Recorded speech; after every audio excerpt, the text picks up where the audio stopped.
Kenapa sih seseorang yang sudah terlanjur berhutang, terkadang saat jatuh tempo itu muncul, ia belum mempunyai uang untuk membayar hutangnya, sehingga ia takut menghadapi debt collector ataupun collection ataupun penagih yang datang kepada dirinya, yang menelpon dirinya, sehingga ia fight, sehingga ia kabur, sehingga ia tidak mengangkat telepon itu. Assalamualaikum warahmatullahi wabarakatuh. Bersama dengan Abdul Rais Certified Hypnotherapy. Bagi teman-teman, Bapak Ibu yang baru menemukan channel ini, jangan lupa like, subscribe, dan nyalakan loncengnya. Berbicara tentang hutang, bila hutang itu sudah terlanjur seseorang punyai, artinya terkadang ada waktu-waktu yang memang masih bisa terbayarkan, angsuran itu masih bisa diatasi, ya. Namun ada waktu-waktu yang memang angsuran ini tidak bisa terbayarkan.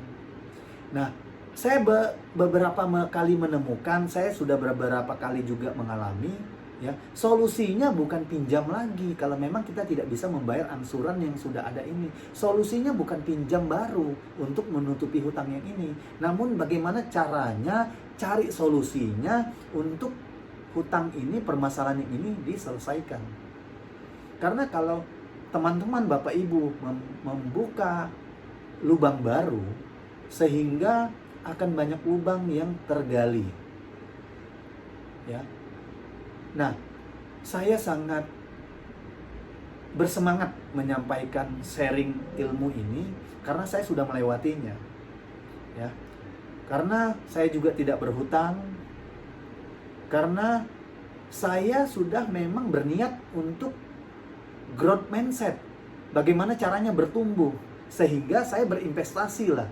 Investasi apa? Investasi saya belajar, saya ikut seminar dengan nominal tertentu, ya, dengan niat yang kuat, sehingga Allah tuntun kita menuju pengetahuan yang ingin kita dapatkan itu. Sehingga pengetahuan yang saya dapatkan, pengetahuan yang luar biasa, pengetahuan memang yang sudah saya praktekkan sampai teman saya pun terbantu, ya.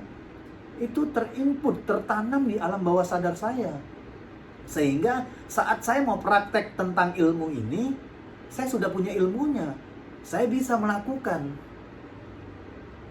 Nah, solusinya kalau yang sudah terjadi hutang, punya hutang, ya, lalu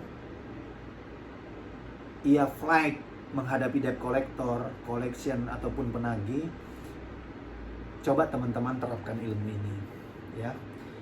Teman-teman harus pahami dulu, teman-teman harus berani dulu, sehingga level perasaan teman-teman dari force itu naik menjadi power. Tingkatan power yang pertama adalah berani. Berani menerima telepon dari debt collector, berani menerima telepon dari si penagih-penagih, ya. Katakan kepada diri teman-teman, Bapak Ibu, saya berani kok. Harus ditanamkan dulu, hutang itu tidak pidana. Hutang itu perdata, tapi teman-teman Bapak Ibu memang mempunyai niat untuk membayarnya. Karena kita memang kalau berhutang harus wajib membayar.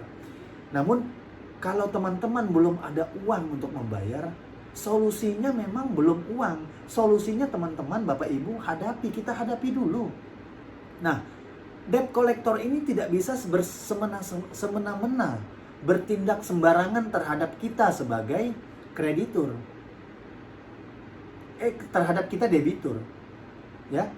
Jadi teman-teman kenali dulu debt collector ini sebagai petugas, penagih ini sebagai petugas perbankan kah, petugas leasing kah, atau petugas lainnya. Namun saat kita nunggak, teman-teman nunggak belum bayar, Bapak Ibu nunggak, ya, mungkin ada reaksi yang menakutkan dari si debt collector ini. Contohnya apa? Dia marah, ya. Dia mungkin berbicara yang luar biasa. Kita terima dulu, ya. Kita terima dulu ucapan itu, ya. sambil kita beristighfar. Artinya kita bertobat ya Allah, agar Allah membantu kita, Tuhan membantu kita memberikan solusi atas permasalahan ini. Setelah itu, kalau memang dia marah, Bang, sudah selesai, katakan kepada debt collector itu, penagih itu, saya bukan nggak niat, tapi memang uang saya belum ada. Saya niat kok. Kalau dia masih marah, oh, oke, siap. Katakan, tetaplah berada di perasaan yang tenang. Berani. Misalnya dia mau melakukan kunjungan ke rumah atau ke kantor teman-teman, Bapak Ibu, silahkan. Oke Pak, saya tunggu. Siapkan ya surat tugasnya. Siapkan ya name tag-nya kalau memang Bapak dari Bank A, leasing A, mau berkunjung ke tempat saya. Izinkan Bapak Ibu. Izinkan teman-teman. No problem. Kalau memang dia marah-marah, katakan kepadanya, sopan Pak, kalau Bapak tidak sopan datang ke tempat saya bisa laporkan. Ya, Bapak kan mau menagih, bagaimana solusi agar saya bayar? Duduk bersama, berbicara yang baik-baik Pak. Katakan kepada debt collector, ke penagih itu seperti itu. Ya, saya niat bayar kok.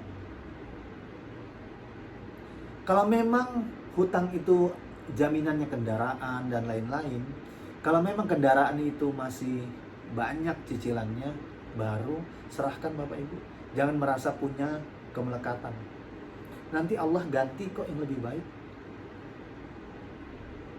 Teman-teman Bapak Ibu, tenangkan dulu pikiran dan perasaannya, agar peluang itu datang. Peluang bisnis itu datang, peluang usaha itu datang, uang itu datang. Ya, saya sudah melewatinya. Jadi, ajaklah minum kopi si penagih ini.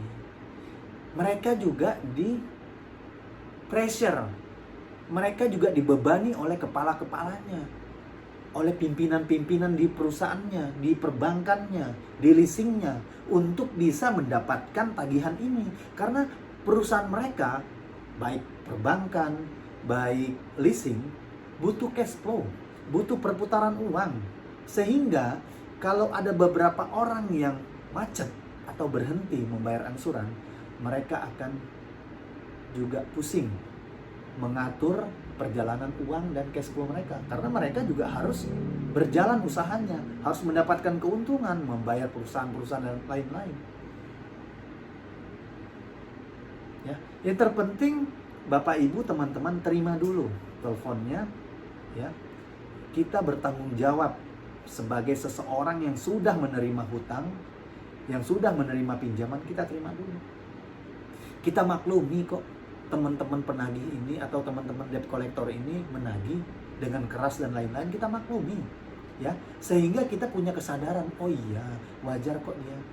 Kalau teman-teman sudah menerima hal-hal yang memang menjadi tanggung jawab kita tidak akan emosi, ya. Karena emosi, ya, temperamen tidak akan mempunyai masalah, solusi. Yang ada akan terjadi keributan. Inilah hal-hal yang tidak kita inginkan. Lah si abang juga, teman-teman sebagai debt collector ini, mereka kalau dibaikin juga baik kok. Mereka manusia seperti kita. Mereka ini karyawan. Bagaimana mereka dibayar gajinya oleh perusahaan agar bisa mendapatkan tagihan teman-teman. Namun bagi teman-teman yang pengen coaching, ya, bagaimana caranya berhenti dari riba, berhenti dari hutang, bagaimana mencari solusinya, ya. Memang kebetulan saya belajar selama beberapa minggu, saya ulang-ulang terus pelajarannya. Saya jalani action akan ilmu ini. Saya banyak teman kok sudah melewati ini. Kebetulan ribuan orang yang sudah ikut seminar ini.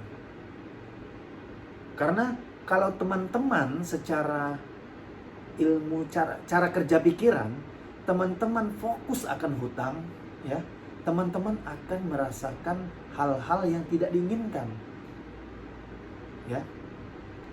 Karena kalau teman-teman mengakses rasa khawatir, rasa takut, rasa marah dikarenakan hutang tadi, teman-teman berada di posisi level perasaan pos. Hati-hati, berada di posisi perasaan ini akan menyebabkan organ-organ tubuh yang ada di dalam tubuh ini membuat seseorang menjadi bermasalah lambungnya, bermasalah pikirannya, yaitu sakit kepala, migrain, GERD, serta masih banyak hal-hal yang luar biasa. Kalau ini terakses sepanjang waktu, dalam waktu lama, solusinya terima dulu. Terima teleponnya, terima ia datang ke rumah, karena ia tidak akan bisa macam-macam. Ya, kalau teman-teman butuh